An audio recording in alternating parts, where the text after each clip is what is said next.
Hello दोस्तों। Exact mister में आप सभी का स्वागत करते हुए मैं हूं अशोक कुमार राज और मेरे तहे दिल से आप सभी को नमस्कार, आदाब, सत श्री अकाल, राम राम। दोस्तों, मैं आशा करता हूं कि आप सभी कुशल मंगल हैं और मुझे आप लोगों के सामने आने में थोड़ा सा लेट हुआ है। मुझे खेद है इसके लिए, लेकिन मेरे पास बहुत सारी इस तरह के कुछ संदेश वगैरह था जिसके लिए मुझे थोड़ा सा फुर्सत में वो काम करना पड़ा, इसीलिए लेट हुआ। एनीवे, आज आज मैं आप लोगों के सामने एक इस तरह की कहानी लेकर आया हूं। कहानी यानी ये कहानी जो है, इस कहानी में प्रश्न भी है और उत्तर भी है। लेकिन एक ऐसा प्रश्न, जो प्रश्न युगों युगों से आज तक लोगों के मन में पनप रहा है, यानी इंसानी समाज में, मनुष्य समाज में। और ये सिर्फ किसी एक व्यक्तिगत मनुष्य के लिए नहीं है, ये समग्र पृथ्वी के जितने भी मनुष्य जाति है, उन सारे मनुष्य जाति के लिए है। आप लोग जैसे सुनेंगे तो आप लोग हैरान हो जाएंगे, चौंक जाएंगे कि वाकई एक ऐसा प्रश्न कि उस प्रश्न के लिए सारे के सारे लोग बड़े ही बेचैन रहते हैं कि हमें इसका उत्तर कैसे मिलेगा। लेकिन बाबा साइनाथ है ना, बाबा साइनाथ के पास हर किसी बात का उत्तर जरूर मिलता है। चलिए, अब वो प्रश्न मैं आप लोगों को बताता हूं। आत्मा दो तरह से हम जानते हैं। जैसे हम मनुष्य समाज में रहते हैं या कोई भी पशु पक्षी जीव जंतु हैं, हम सब आत्मा है। और एक है उनमें से जो है परमात्मा। तो एक परमात्मा है और बाकी सब आत्मा है। अब ये आत्मा है क्या, इसे समझना हमें जरूरी है। सबसे पहले ये जो आत्मा है, यानी हम सब आत्माएं, लेकिन हम अंश है वही एक ही ज्योति का, जिसे परमात्मा कहते हैं। उन्हीं के अंश से आज इतने सारे आत्माओं का गठन हुआ। ठीक है। अब हुआ क्या कि एक दिन शिरडी में सुबह के समय बाबा द्वारका माई में बैठे हुए थे और वहां पे बहुत सारे भक्तों की भीड़ भी लगी थी। उन्हीं में से एक भक्त ने बाबा साईनाथ से यह प्रश्न पूछा कि बाबा साईनाथ, हमें यह बताइए कि आत्मा अमर है, आत्मा का कभी कोई विनाश नहीं है और ना ही आत्मा का कभी जन्म होता है। बावजूद इसके आज सारे पृथ्वी में इस तरह से जनसंख्या वृद्धि क्यों हो रही है, बढ़ती ही जा रही है जनसंख्या। इसका क्या तात्पर्य है बाबा? तब बाबा ध्यान मग्न में बैठे हुए थे, आंखें बंद करके। सडनली बाबा ने आंखें खोले और आंखें खोलने के बाद उन्होंने पृथ्वी की भूमि पर देखे। उसके बाद कहने लगे कि तुम्हारा नाम क्या है? यानी जिसने बाबा साईनाथ से प्रश्न पूछा था ना, उन्हीं से बाबा ने पूछा तुम्हारा नाम क्या है? उन्होंने कहा मेरा नाम है रमाकांत। उनके बाजू में एक स्त्री बैठी हुई थी, उनसे पूछे तुम्हारा नाम क्या है? उन्होंने कहा मेरा नाम नारायणी है। उनके बाजू में एक छोटा सा बच्चा बैठा हुआ था, बेटा तेरा नाम क्या है? तो उसने कहा मेरा नाम दुर्योधन है। ऐसे बाबा ने उन लोगों से नाम पूछे और नाम पूछने के बाद आप लोग को पता है बाबा ने क्या कहा उनसे? उन लोगों से ये कहा कि ना तुम नारायणी हो, ना तुम रमाकांत हो और ना ये छोटा दुर्योधन है। ये तो बस सिर्फ और सिर्फ इस पृथ्वी पर ही है। इसके बाद और कुछ नहीं रहता। जब मनुष्य अपना शरीर को छोड़ देता है, उसके बाद सिर्फ और सिर्फ जीवित रहता है तो आत्मा, क्योंकि आत्मा अमर है। और शरीर को जब छोड़ते हैं, शरीर को आत्मा इस तरह से छोड़कर चली जाती है जैसे कि हम लोग रोजमर्रा की जिंदगी में कपड़े बदलते रहते हैं। ठीक इसी तरह से आत्मा अपना शरीर को छोड़कर चली जाती है। और ये जो नाम है, चाहे नारायणी हो, चाहे दुर्योधन हो, चाहे रमाकांत हो, ये सारा कुछ यहीं पे रह जाता और इसीलिए किसी को कुछ भी याद ही नहीं रहता। अब आत्मा जो है, आत्मा अगर अविनाशी है, आत्मा अगर अमर है और आत्मा का जन्म नहीं होता है, तो इस संसार में इस तरह से वृद्धि क्यों हो रही है? यानी अगर मनुष्य शरीर के हिसाब से देखा जाए तो जनसंख्या में बढ़ोतरी क्यों हो रही है? इसके ऊपर बाबा ने एक बहुत खूबसूरत सा जवाब दिया। वो जवाब ये है, बाबा ने कहा कि समुंदर में भी पानी है, तालाब में भी पानी है, नदियों में भी पानी है, झरना में भी पानी है। पानी तो हर जगह पे पानी ही है ना। लेकिन यही पानी जब भाप बनकर उड़ जाता है, बादल बन जाता है, उसके बाद फिर वो बरसते हैं और बरसने के बाद वो पानी पृथ्वी की भूमि पर वो आकर टकराते हैं और आकर जब टकराते हैं तो कभी किसी नाला के जरिए वो बहती रहती है समुद्र तक, या किसी नदी के जरिए वो बहती रहती है समुद्र तक। और तालाब का जो पानी है वो तालाब में बंधा रहता है, लेकिन तालाब का पानी भी भाप बनकर वो भी मेघ बन जाता है, यानी बादल बन जाता है और फिर वो बरसते हैं। और पानी किसी भी तरह से किसी भी जगह पे से क्यों ना हो, रास्ता उसका अलग अलग होता है, लेकिन मिश्रण एक ही जगह पे होता है, वो है समुंदर। आखिरी उन लोगों का जो डेस्टिनेशन है, गंतव्य है, वो है समुंदर। जाकर समुंदर में मिल जाता है।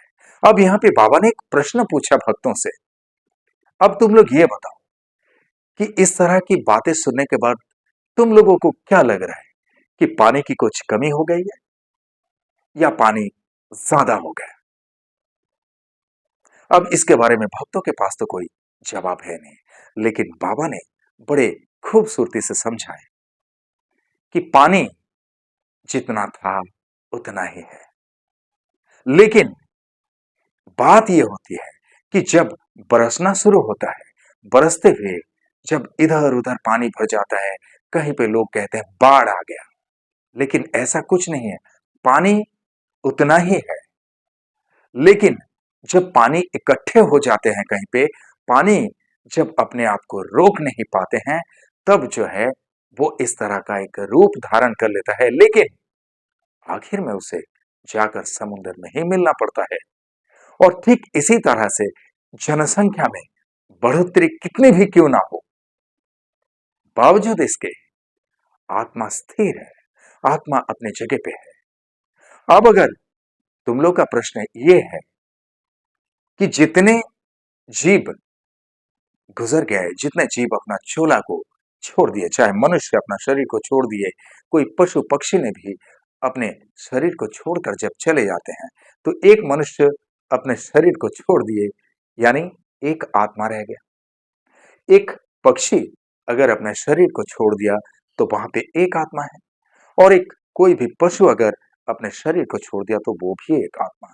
लेकिन अगर ये तीन आत्मा की मृत्यु हुई है जब उन लोगों ने शरीर छोड़े, तो यहां पे होना चाहिए कि तीन ही आत्मा। और अगर पुनर्जन्म लेकर भी आएंगे तो तीन जन ही जन्म लेंगे, लेकिन तीन के जगह पे 300 3000 जन्म क्यों हो रहा है? इतनी पैदावार क्यों बढ़ रहा है?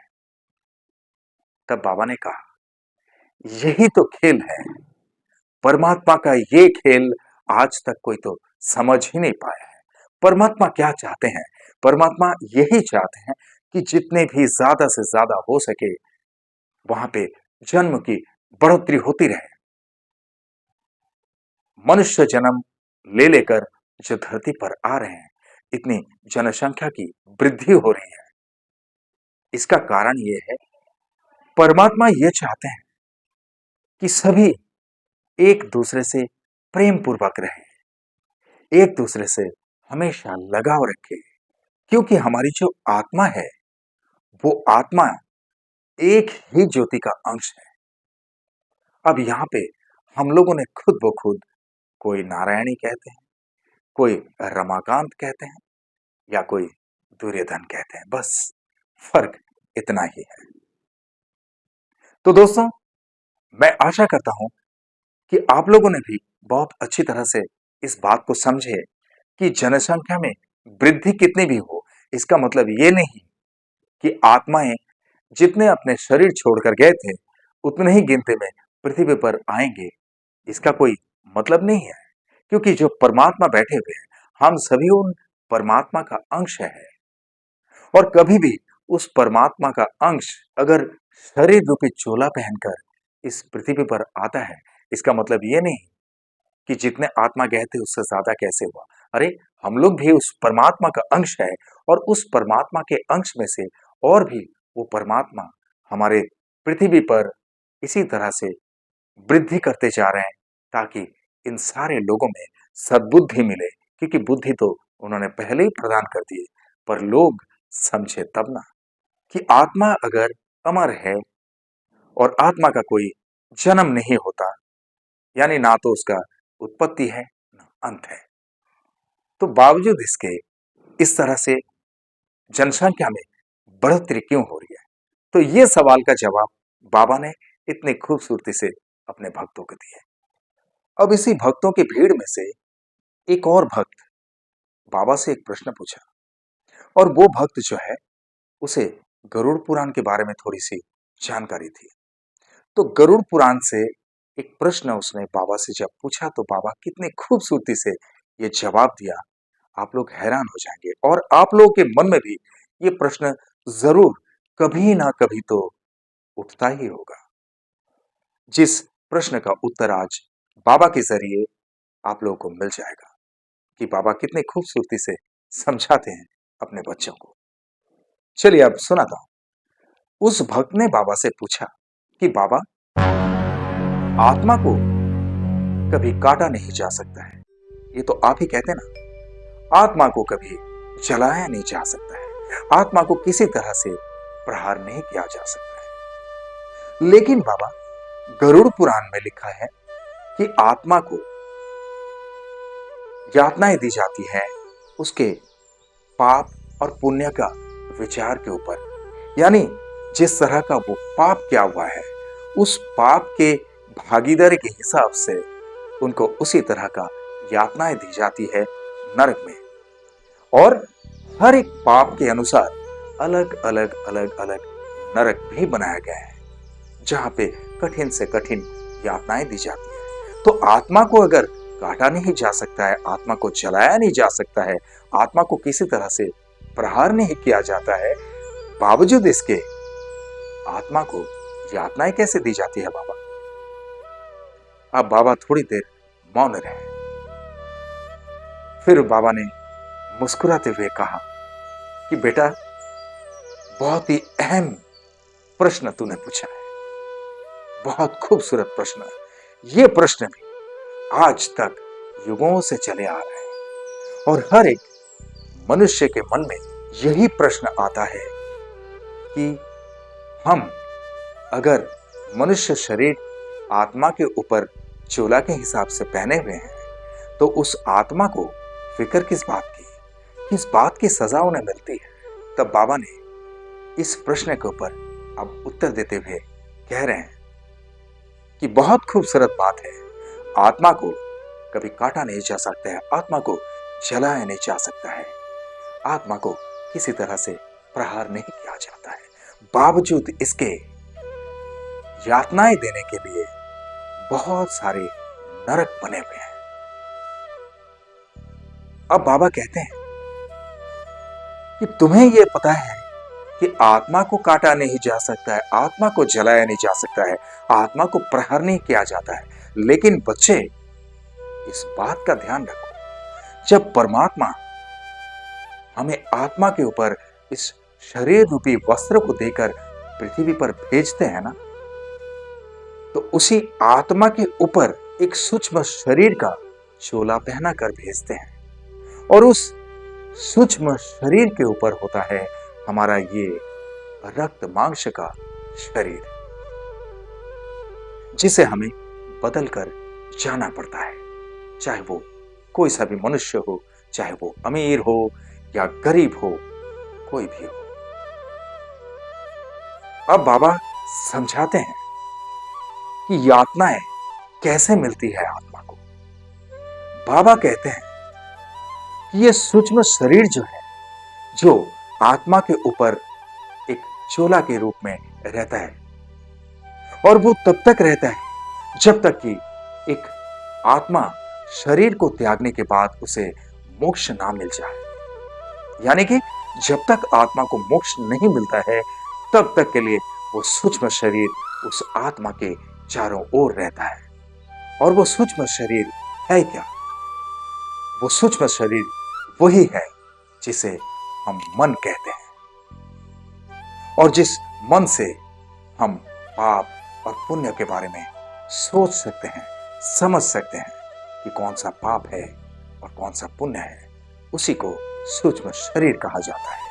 उसे सब चीजों के बारे में जानकारी होती है, क्या पाप है, क्या पुण्य है, क्या प्रहार है, क्या यातनाएं हैं। और जब तक मोक्ष नहीं मिल जाता, तब तक उसके कर्मों के आधार पर क्या पाप है, क्या पुण्य है, उस लेखा जोखा के ऊपर उसे उस हिसाब के नरक में ले जाकर उसे यातनाएं दी जाती है। लेकिन ये यातनाएं, ये सदा के लिए नहीं होता है। ये यातनाएं बस कुछ समय के लिए होता है।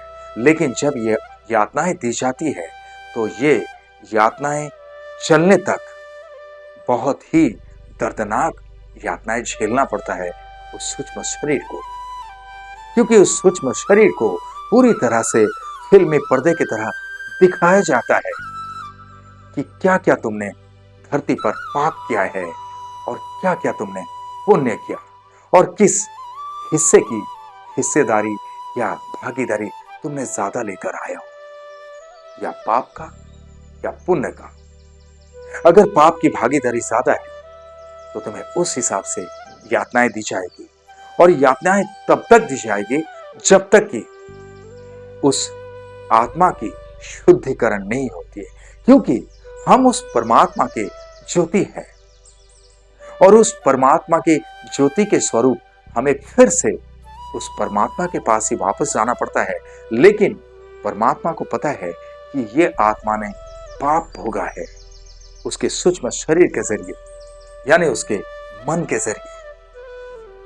तभी उसकी शुद्धिकरण के लिए नरक में भेजा जाता है, और नरक में जब उसकी शुद्धिकरण हो जाती है, तब उसे मुक्ति दी जाती है। मुक्ति यानी उस आत्मा के लपेटे में जो सूक्ष्म शरीर होता है, उस सूक्ष्म शरीर को वहां से निकलकर हमेशा हमेशा के लिए शरीर की तरह बदल दिया जाता है, और उस आत्मा को शुद्ध करके परमात्मा के पास भेजा जाता है। बोले मेरे साथ, ओम साई राम। तो दोस्तों, मैं आशा करता हूं कि आप लोगों को यह कहानी अच्छा लगा होगा कि एक आत्मा अगर अमर है, अगर आत्मा अविनाशी है, तो फिर आत्मा इतने तादाद में बढ़ते कैसे जा रहे हैं शरीर का रूप लेकर, है ना प्रश्न।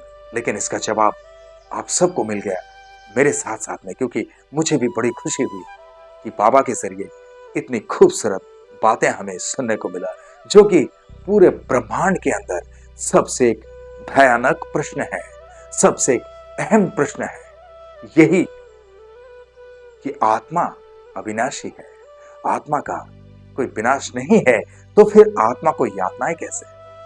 ठीक है, तो एनीवे, आज से मैंने इस तरह का रहस्य लेकर आया हूं, क्योंकि आप सबको पता है कि इस चैनल का नाम है एग्जैक्ट मिस्ट्री, और एग्जैक्ट मिस्ट्री चैनल के लिए मैं इसी तरह से आप लोगों से बहुत पहले ही कहा था कि बहुत सारी हमारे धार्मिक या कोई भी मिस्ट्रियस, यानी जो भी अविश्वसनीय जो रहस्य है, उन सारे रहस्य को आप लोगों तक पहुंचाने की कोशिश करूंगा, जिसके बदौलत आप में से बहुत सारे लोगों को जिस चीज के बारे में मालूमात नहीं है, उसके बारे में आप लोगों को पता चल जाए। तो मुझे बड़ी खुशी है कि मैं बाबा साईनाथ की कृपा से और आप लोगों के शुभकामनाओं की वजह से आज इस तरह से एक नए तरीके से काम शुरू कर पाया। हालांकि आप लोग ये मत भूलना कि मैं लीलाओं का वीडियो आप लोग के सामने नहीं लाऊंगा, ऐसा नहीं, मैं लीलाएं भी लाता रहूंगा, क्योंकि सारा कुछ जो कुछ भी मैं कर रहा हूं इन सब कुछ के पीछे हमारे बाबा साईनाथ ही तो है। बाबा साईनाथ अगर मुझे प्रेरणा नहीं देंगे तो मैं एक कदम भी कुछ नहीं कर सकता हूं, एक शब्द भी मैं अपनी जुबान से बयान नहीं कर सकता हूं। बस मेरी भक्ति यही है और आप लोग मुझे हमेशा इसी तरह से शुभकामनाएं देते रहना कि बस ऐसे ही मैं बाबा के चरणों में अपनी भक्ति को हमेशा दृढ़ता के साथ रख सकूं और बाबा की कृपा हमेशा मेरे सर आंखों पे रहे, आप लोगों के शुभकामनाओं के साथ साथ। तो दोस्तों, अब मैं आप लोगों से कह दूं कि आप लोगों के साथ में अगर बाबा साईनाथ की कोई लीलाएं घटित हुई या आप लोग किसी तरह का कोई तकलीफ का सामना कर रहे हैं या आप लोग किसी तरह की और भी कोई रहस्य को जानना चाहते हैं तो जरूर मुझे कमेंट में लिख कर भेज सकते हैं, या तो मेरे अंडरलाइन में दिए हुए इस नंबर पे सीधा व्हाट्सएप में भी मुझे भेज सकते हैं। मैं आप लोगों के मन मुताबिक रहस्य को भी लेके आऊंगा, आप लोगों के साथ में घटित हुई लीलाओं को भी लेके आऊंगा, और आप लोग किसी भी तरह की कुछ तकलीफ का सामना कर रहे हैं उस तकलीफ का वीडियो बनाकर भी हमारे साई परिवार के सारे भाई और बहनों के पास प्रार्थना करने के लिए लेकर आऊंगा। I promise it. ओके। और आप लोग जिस तरह से मुझे प्यार देते आए हैं, जिस तरह से मुझे प्यार करते आए हैं, इसी तरह से हमेशा आप लोग के प्यार की जरूरत है। आप लोग का प्यार मेरे लिए सिर्फ प्यार नहीं, आप लोग का प्यार ही मेरे लिए आशीर्वाद है। आप लोग का प्यार हमेशा मेरे सर आंखों पे है। आप लोग का प्यार और साईं की कृपा अगर मेरे साथ में हो तो I can do a lot of things.